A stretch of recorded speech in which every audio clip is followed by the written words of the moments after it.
जो HDFC life insurance company की। विभा, बहुत बहुत धन्यवाद हमसे बात करने के लिए। सबसे पहले समझना चाहेंगे, नंबर्स को देख के तो क्लियरली दिख रहा है कि काफ़ी स्टेडी क्वार्टर था। आपके करीब करीब 22% इंप्रूवमेंट हुआ है एपी में, आपके VNBs 26% ग्रो हुए, लेकिन प्रॉफिट्स में इस बार क्योंकि क्लेम्स का दबाव बना रहा 18% हमने उसके अंदर गिरावट देखी। अगर आप हमें बता सकते हैं क्या फैक्टर्स थे जो इस तरह के नंबर्स को इम्पैक्ट किया इस बार? काफी खुश हैं in terms of holistic growth. अगर आप देखेंगे तो top line growth in Q3 has been 21%, renewal premium भी उतना ही है, 21% ग्रोथ इन रिन्यूअल प्रीमियम। और हमारे सारे चैनल्स हैं, जो agency channel grew by about 49%। Also some of the new banking relationships, जो काफी नए पार्टनरशिप्स हैं, that also saw robust growth of about 85%। दूसरी एक खासियत ये है कि our individual term protection grew by 20%। Last 2 quarters में काफी पैंडेमिक रिलेटेड इम्पैक्ट रहा है, लेकिन Q3 has bounced back in terms of that growth. So overall we are happy. Annuity ने भी काफी growth दिखाई दी है, so that also has been a focus area, but just in terms of in 9 months number for annuity, that has grown by 39%. So overall has been good. आपने claims के बारे में पूछा है. Claims has also been a good quarter, lesser than what we were worried about. अगर आप देखेंगे just in terms of COVID claims numbers, in terms of rupee value, to give a sense कि कितना कम हो गया है in terms of delta variant. Q3 में हमने 17 करोड़, सिर्फ 17 करोड़ का पेमेंट किया था towards COVID claim. Q2 में कोविड क्लेम्स ओवर 300 करोड़ हमने पेमेंट किया था, and in Q1 that was about 150 crores. So 150 went up to 300 and that has gone down to 17 crores. So that has gone down. लेकिन हमने fairly हम cautious रहे हैं, और हमने further extra mortality reserves create किया है, and as of end of Q3 we are now carrying forward about 105 crore हम carry कर रहे हैं, just in case wave 3 is worse than what we are factoring. ऐसे नहीं लग रहा है, लेकिन just as abundant caution we have further created a reserve. So Vibha, ये जो आपने बात शेयर की इंटरेस्टिंग है, लेकिन अभी मौजूदा जो हालात हैं, एक इंडस्ट्री पर्सपेक्टिव ये भी है कि जो प्रीमियम ग्रोथ है उसमें भी बढ़ोतरी होगी, और जो हायर प्राइजेज हैं वो कुछ हद तक जो मे बी क्लेम्स में जो राइज हुआ था उसे ऑफसेट कर देंगे. What is your view on that?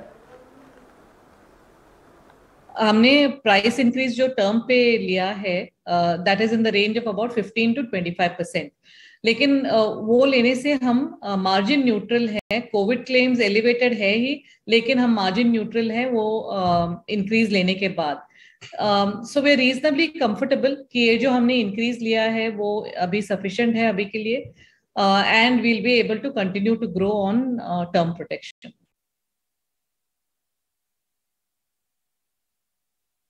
Right. Vibha, एक और चीज़ आपसे जानना चाहेंगे कि कस्टमर बिहेवियर आप किस तरह का देख रहे हैं. अगर आप कोविड सेकेंड वेव की बात करें और कोविड थर्ड वेव की बात करें, इन दोनों वेव्स के बीच में किस तरह का कस्टमर बिहेवियर रहा है, कैसे ट्रेंड्स हैं, क्या यहाँ स्ट्रक्चरल चेंज दिख रहा है? तो दिखाई दे रही है. एक तो टर्म का फोकस है. लोग अभी सोच रहे हैं कि मैं कल नहीं हूँ, नहीं तो if I fall ill तो I need to protect my family. तो आप अगर 2 साल पहले मुझे पूछेंगे तो काफी कस्टमर्स सोच रहे थे कि इंश्योरेंस लेना ही है क्या, वो कॉस्ट है, will I be able to afford, is it, तो वो थोड़ा डिस्क्रिशनरी नेचर में सोच रहे थे. लेकिन अभी they are no longer asking कि इंश्योरेंस क्यों लेना है, दे आर रादर आस्किंग कि कौन सा टाइप का इंश्योरेंस लेना है. तो that whole inflection point, that is number 1. Number 2 is on digital. Customers सोचते थे कि ये कॉम्प्लेक्स है खरीदने के लिए, तो इन पर्सन चाहिए, हैंड होल्डिंग. तो now all our channels, even हमारे जो traditional channels है, whether it's agency channel, broker channel, all of them have migrated to digital, नहीं तो some hybrid version of digital. some calls might be on remote mode, or one or two might be in person more for fulfillment. लेकिन end to end भी some of our customers are more than happy, and मैं millennials की बात नहीं कर रही हूँ, even some of our more senior customers are more than happy to engage digital, including for example आप senior citizens को देखेंगे तो life certificate देना पड़ता है for liveliness check, वो भी remotely कर रहे हैं. And so that is a very significant difference जो pandemic, thanks to the pandemic, that changes in trends that we're able to see. And तीसरी चीज ये है कि not just in term protection, but people are also looking at annuity जो retire होने के लिए अभी around the corner, और even retirement के बारे में सोच रहे, they might be in their early 50s or late 40s. So annuity products, deferred annuity products के बारे में सोच रहे हैं, NPS के बारे में सोच रहे हैं, and also on when they're taking loans, क्योंकि अभी loans by banks, small finance banks, वो offtake काफी अच्छा रहा है, especially towards the end of wave 2. So उधर भी लोग ये सोच रहे हैं कि I don't want to leave my loan to my loved ones अगर कुछ हो गया तो, क्योंकि I might not have enough of protection in my personal capacity.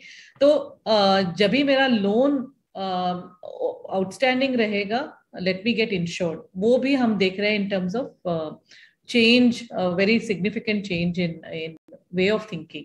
So all of this is very good because ये होना ही था, because there is a lot of under penetration in India and there is a big protection gap, so moving in the right direction.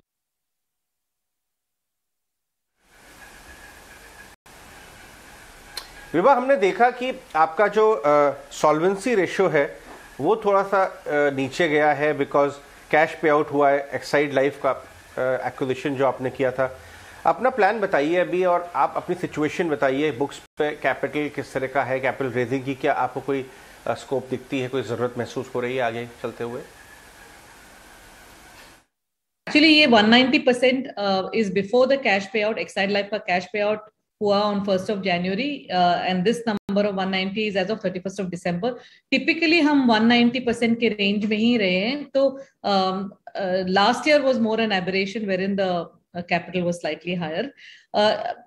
Nevertheless, ये जब भी cash payment होगा and we will also have 1 quarter का जो profits generate होगा, that will add to our solvency. वो पहली बात है. दूसरी बात ये है कि हम सब डेट भी रेज कर सकते हैं. ऑलरेडी हमने 600 crores हमारे बैलेंस शीट पे है in terms of sub debt. That is a very effective way of raising capital, तो हम वो भी और बढ़ा सकते हैं. और third, promoter is always supportive, और ग्रोथ के लिए अगर कैपिटल चाहिए तो promoter will be there to support us.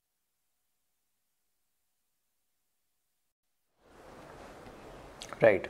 So Vibha, in that case overall अगर हम ग्रोथ की बात करें तो किस तरह का ग्रोथ आप एक्सपेक्ट कर रही हैं? What kind of growth you expect? दो तीन चीजें हैं इधर. एक तो एजेंसी चैनल का, this adds Exide Life acquisition, almost 30 to 35% हमारा जो एजेंसी चैनल है that will increase by that number. And ये बात मुझे कहने के लिए मैं खुश हूं कि largely the agents, customers, employees do see value in being part of the bigger company. अभी हम parent company बन चुके हैं. So that is there. Second part is जो आपने बात कही थी कि in terms of tier 2-3 towns, उधर भी हमारा presence बढ़ेगा once the merger is complete, and that is attractive. And one of the reasons हमने Exide Life acquisition क्यों किया, this is one of the reasons of their presence in smaller towns, क्योंकि हम काफी metro centric रहे हैं just in terms of the past several years. तीसरी ये चीज है कि उनका जो रिलेशनशिप्स है with their agents, very well established agency force, as well as some of the other cherished partnerships, वो भी माइग्रेट होंगे. So we're looking forward to all that. And fourth is a lot of talent pool in terms of their employees. उनका जो brand building है internally भी in terms of with their employees has been very good, and that is also something that we welcome into HDFC Life's fold. So we are very excited with this phase 2 once we get approval to merge the two entities. But until then, वो हमारा subsidiary company रहेगा, and we will look at it in that manner. Right Vibha, एक और चीज़ बड़ी एक favourable कहना चाहिए environment हो जाएगा इंश्योरेंस सेक्टर का with LIC coming up with IPO। अब इकोनॉमिक ग्रोथ देखेंगे, यहाँ अफोर्डेबिलिटी और बढ़ेगी रिटेल इन्वेस्टर्स के लिए, अवेयरनेस बढ़ेगी। तो ये सारे मेट्रिक्स जब आप पुट फॉरवर्ड करते हैं तो आपको लगता है कि इन्वायरमेंट और ब्लूमी होने वाला है और फेवरेबल होने वाला है। आप मार्केट आउटलुक क्या शेयर करना चाहेंगी 2022 के लिए?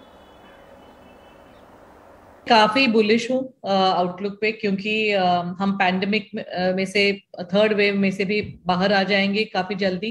Now we know how to live with the pandemic, तो इतना हम डर नहीं रहे हैं कि क्या होगा, and we don't go into a lockdown situation which impacts business.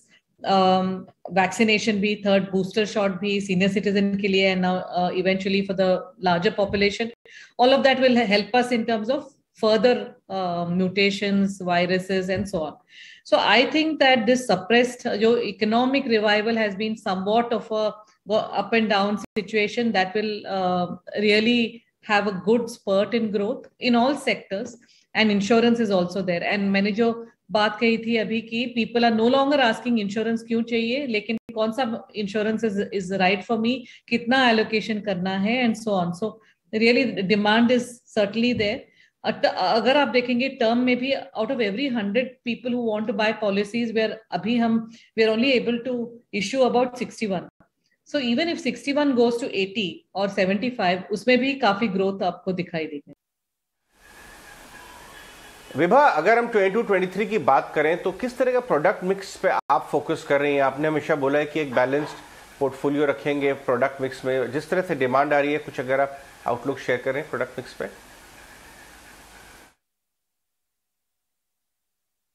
हमारा बैलेंस प्रोडक्ट मिक्स का जो ऑब्जेक्टिव है वो जारी रहेगा, and that is about 1/3 to 1/4, so between 25% to 33%, in that range रहेगा. ULIPs will be closer to around 25%. Non-participating and participating products will be hovering around 30-33%. Term annuity पे तो focus रहेगा ही, credit life पे focus रहेगा ही.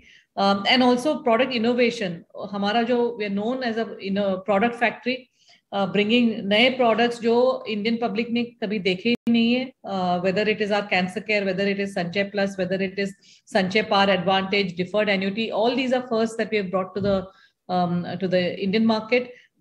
That will continue to, and more recently मैंने जो बात कही थी कि our newest kid on the block जो Sanchay fixed maturity plans है, in 75 days हमने 300 करोड़ प्रीमियम इकट्ठा किया है, so very well received by the market.